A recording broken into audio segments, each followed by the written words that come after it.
Welcome to Stoplight Stories, quick trips into the world of the unknown.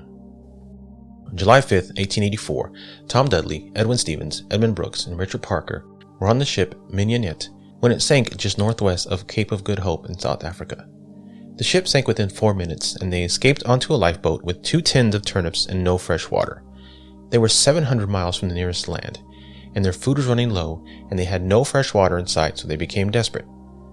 First, they captured a sea turtle, ate it raw, on the boat around July 9th. Then around July 13th, with no other source of fluid, they began to drink their own urine. It's believed at some point a week later, Richard Parker gave in and drank some seawater, which, of course, made him very ill. Stevens was believed to have done the same, and around July 23rd or 24th, the men drew straws to see who would be sacrificed for food so the others could survive.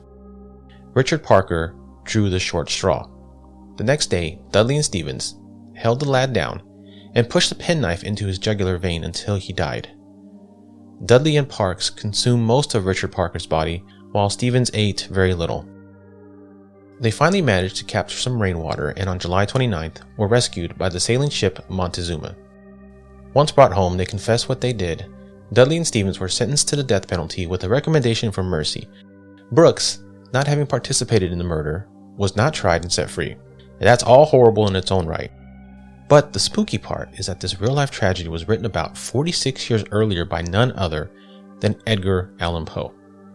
In his story, The Narrative of Arthur Gordon Pym of Nantucket, part of the story revolves around 4 men being shipwrecked in the middle of the ocean after a fierce storm. Arthur Gordon Pym, Augustus Bernard, and Dirk Peters become shipwrecked, draw straws, murder, and eat the 4th man in this tale. The name of that 4th man?